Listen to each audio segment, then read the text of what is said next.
What's up, y'all? Welcome back again. Here we go. Seamoss. Haha, I got 4 ounces from one of my good friends. I consider a sister because her and my sister was good friends throughout high school and whatnot. Ebonee Gordon. Check out her page. Her page is in the description. As you can see, I used lime and water. Lime cuts that ocean's taste and like smell out when you're doing this cleaning process and soaking process. So you want to make sure you use some lime in doing so to handle to handle the sea moss, to make this gel that is going to be beneficial for your life. So as you see, I'm using spring water. It's considered moving water. 2.5 bottles did the justice I need for these 4 ounces, for the 4 ounces of sea moss that I had. So 2.5 bottles washes it, 2.5 bottles cleanses it. When I go to do the blending process, I'll explain a little further more in details and what you could do as far as using water to blend it. So with washing and cleaning your sea moss, you're gonna see me cutting that lime up. You wanna make sure that just wash it thoroughly as much as possible. You move it around, shake it around, get it going, stretch it, bend it, get in tune with preparing your sea moss.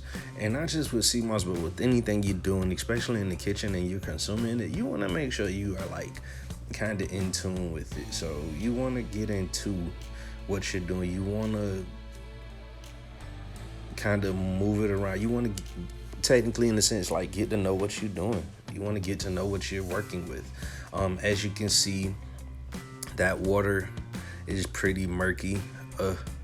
Yeah, that's what this process is doing. So like I said, you just want to like move this stuff around. It's not hard, but it's pretty like stiff, almost to a like brittle sense, but it's not brittle.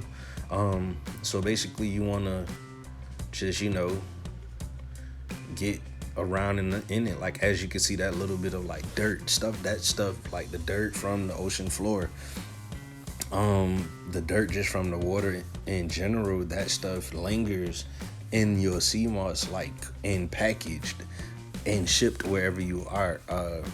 Kind of in the sense that's why you can tell. That's one reason you can tell your sea moss is kind of real. But I do know there are people who use pools and they use bleach and they use like sun bleaching inside their pools, which is not technically from the ocean bed. So they're raising it in pools. It's almost like farm raised, you could say. But you just want to make sure you clean this stuff. You want to make sure you get into it. Now, I'm going to show you later how you can tell that your sea moss is really, really real. So by all means, people, do your research. Find out where you're getting it from. Like I said, I got mine from one of my close friends that I consider a sister, as well as knowing she got it from someone who gets it from the ocean. So make sure you got a plug who got a plug. And not even just Ebonee, but I also have a cousin who is pretty much into like holistic living and vegan living and whatnot. My cousin Janetta, her links are going to be in the description as well. Go check out her Facebook as well. So as you can see, I'm just, I was just washing it. I probably want to say I did about 2 to 3 like wash cycles on the sea moss. I just had to cut the video down because that's a lot. When I tell y'all I prepare my food. I don't like my stuff. I don't like anything I'm doing just being done quickly fashion, like quickly and in an orderly fashion, like just too quick. Like if I'm gonna eat something, I want to make sure it's prepared. I want to make sure it's as thorough as I can get it. So, and me preparing it, I had to cut this video like real short because my process for this, just the washing part, was like 15-20 minutes because I do like 3 wash cycles on this stuff. So what I did was like you saw me pull the sea moss out.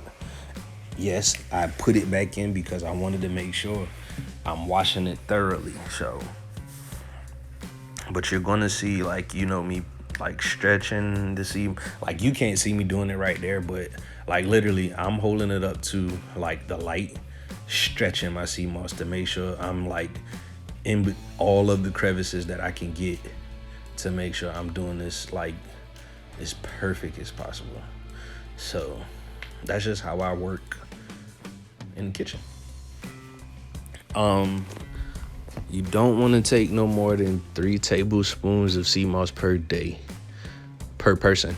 So you could take 1 in the morning, 1 tablespoon in the afternoon, 1 tablespoon in the evening, like in meals, drinks, smoothies, food, cake, whatever you want to put it in, you could put it in. And it's going to give you those properties that you need. Of course, y'all do your research. I can tell you all day and night how much this stuff is going to be beneficial for you, but it's up to you to do your own research. As you can see, I'm just pulling out dirt strands right here. And that's the thing. I washed it 3 times. And the only way I was able to catch some of that stuff is by putting it up to the light and stretching it piece by piece by piece by piece. So that's what I had to do. But yeah, again, like I said, do your research. Don't take my word for it. That's what we do around here. You gotta research, and if you don't, you're losing out in life. And as you see, the other little dirt pieces or whatever, you saw the little like ball palette that I had. That was actually like something. I don't even know what it was, but it was something. And it did not look cool. All right, so I cleaned my bowl. Like I cleaned it, washed it and everything. And now we just about to get ready to put it in the refrigerator and soak it. Some people soak it anywhere between 4 hours to like 8 hours. More so they steam and boil their sea moss. I don't want to do all that. So I wanted to do just straight 24 hours. And it expanded, but I wanted it to expand as much as it could within the bowl. So I did mine for 48 hours. There's nothing wrong with that, You're going to see how much it doubled in size in 48 hours.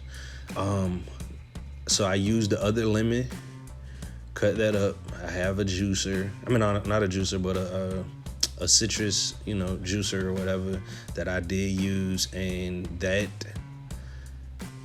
did wonders to get the excess from the other lime that I used to put inside and this lime as well.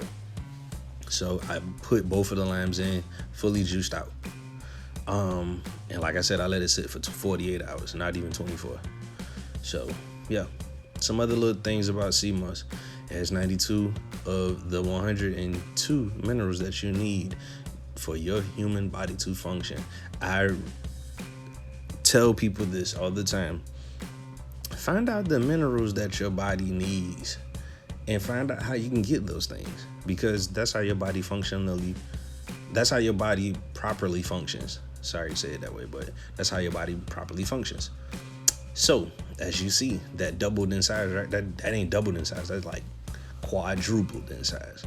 So before I put it in the blender, you're going to see me show you this one little step. Just get a good little, not even a good little bit. Just get a piece. Don't go for like one of those like vines like that. Go for like one of these like smaller vines, because the vine is a vine, even though it did pop too. But see how I'm just like pushing on it and it's popping?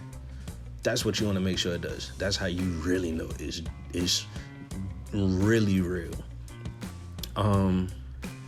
But sea moss gel helps support thyroid. There's a little bit more health facts. It helps support thyroid health, mental health.